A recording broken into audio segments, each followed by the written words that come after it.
Ito yung tanim natin na mga sitaw, di ba? Sa tagal ko na dito na nagtatanim din ng iba-ibang klase ng mga gulay nila dito sa Hong Kong. Ito yung napansin ko maganda. Kasi normally kapag nagtanim ka sa Pilipinas ng ganito, di ba maiksi lang siya?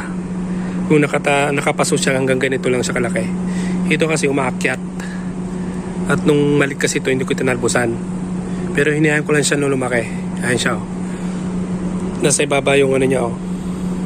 Nasa paso, pero ganito siya, oh. Diba? Kapag marami kang tanim na ganito, sabihin natin half hectare. Tapos ganito karami mamunga. Yung marami talaga. Hindi ba masyado ito nalagaan eh. Ayan, ang dami, diba?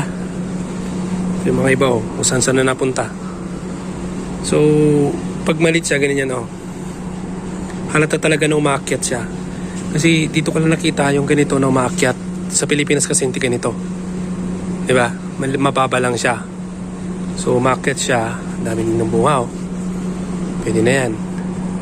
Ayan yung iba, oh. Nandun, oh. Tingnan pa natin sa kabila. Meron pa dun sa kabila, eh. Ito. Ganito siya. Pag tinanim, kahit sa paso lang talaga siya mamumunga. Ayan, oh. Dami, oh.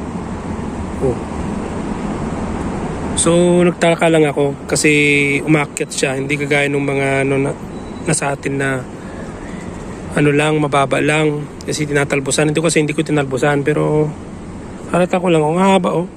Yung ano niya, oh. Yung tali niya pataas, oh. Tangkay niya. So pwede na to, diba? Ayan bunga, oh. Pusin natin yun. Tutuin natin, masarap yan.